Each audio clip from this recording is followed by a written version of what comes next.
다음 시청자분 전화 주셨는데요. 안녕하세요. 시청자님. 안녕하세요. 여보세요? 네, 시청자님 어떤 종목 있으실까요? 하나솔루션이요. 매수가 비중 얼마십니까? 49,200원이요. 비중은 얼마나 싣고 계신가요? 비중이 52%예요. 52% 실어주신 하나솔루션 49,200원의 매수가십니다.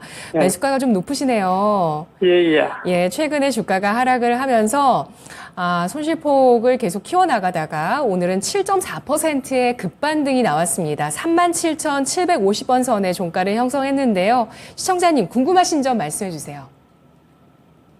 너무 높게 사가지고, 중간에 손절매를 못해가, 어떻게 지금 계속 보유해야 되나, 어떻게 해야 되나 싶었는데요. 네, 알겠습니다. 손절을 못 하셔서 끌고 오셨는데 지금 이 종목을 어떻게 대응을 하는 것이 최선인지 반종민 소장 의견 듣겠습니다. 소장님, 전략 주시죠. 네, 이 하나솔루션은 사실상 지금 좀 이슈가 되고 있는 것이 태양광 관련된 사업이 지금 최근에 좀 부각을 받고 있어서 올해 지금 현재 오늘은 7% 이상 상승을 한 겁니다. 특히 이제 뭐 팀코리아라고 해서 계속 좀 이슈가 되고 있는데요. 특히 이제 6천억 규모의 그 미 태양광 사업을 좀 수주를 했다는 소식 때문에 어느 정도 좀 영향을 받았는데 사실상 하나솔루션에 대한 부분들은 좀 언급은 없었습니다. 그래서 이 점을 좀 보셔야 되겠지만은 뭐 전체적으로는 지금 뭐 태양광 에너지든 그런 부분들이 약간은 좀 노이즈가 있습니다. 그래서 이 점을 좀 살펴보셨을 때는 지금 이번에 이슈를 통해서 주가가 좀 올라갔을 때는 한 45,000원 부근 되면은 그때는 좀 비중을 반 정도 줄여주시는 게 낫지 않을까라고 보고 있고요. 사실상 이 기업에 대해서도 일단 그 리스크가 회피가 됐던 이슈가 뭐냐면 미국 관세 회피를 위해서 동남아, 아시아 우회 수출을 좀 어느 정도 했었던 이력이 있었는데 이게 이제 중국산 태양광 모듈 그 최종 조사 결과에 하나 QCL이 말레이시안 법인 무혐의 좀 결론이 났습니다. 그래서 아마 이러한 이슈 때문에도 주가가 좀 일부 좀 탄력받을 가능성이 높거든요. 그래서 지금은 뭐 어느 정도 올라왔다고 해서 뭐 손절을 하거나 그러시기보다는 그렇게 되면은 오히려 손실이 좀 크실 수는 있거든요. 그렇기 때문에 일단 좀 더 기다렸다가 45,000원 부근대나 44,000원 부근대 오면은 그때는 좀 비중을 반으로 좀 줄여주시는 게 낫지 않을까 보고 있고요. 사실상 그 구간을 제가 말씀드린 이유는 44,000원대나 47,000원 이 부근대가 두터운 지금 저항대로 좀 있기 때문에 그 이상 올라온 만큼의 차익 실현이 좀 나와줄 가능성이 높습니다. 그래서 지금은 그 정도 올라왔을 때는 좀 어느 정도 비중을 좀 반으로 줄여주시는 게 좋을 것 같고 만약에 그 상황에서 추가로 이제 만약에 주가가 올라가게 된다 한다면은 그때는 53,000원대는 좀 전량 매도를 좀 진행을 하시게 된다 하면은 손실폭을 좀 최소화할 수 있다라고 좀 보고 있거든요. 그렇기 때문에 이 점을 좀 참고를 하시면서 좀 대응을 하시는 게 매우 좀 좋지 않을까 보고 있고요.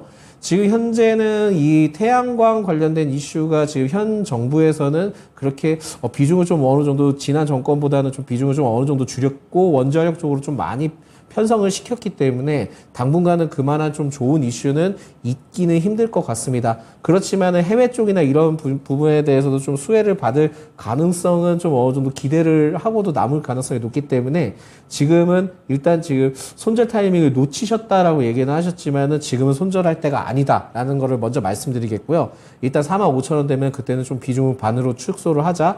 그런 다음에 53,000원 부근 되면은 그때는 좀 전량 매도를 하면서 좀 빠져나오자라는 말씀드리겠습니다. 물론 이제 시간이 좀 걸릴 수는 있기는 하지만 그만큼 좀 기대를 갖고 좀 더 기다려 보시면서 접근을 하시는 게 좋을 것 같다라는 말씀을 드리겠습니다. 네, 그래도 손절 안 해주셔도 괜찮은 종목일까요? 사실상 지금 많이 내려서? 너무 많이 예. 내렸기 때문에 손절을 하시기에는 좀 손실폭이 매우 크실 수 있어요. 그래서 결국은 하나라는 기업이 지금 현 흐름들을 봤을 때 현 정부에서는 굉장히 좀 많은 다양한 좀 역할을 많이 하고 있거든요. 그렇기 때문에 이러한 그 모멘텀을 좀 계속 좀 기대를 해보면서 가져가 보자라는 말씀을 좀 드리겠습니다.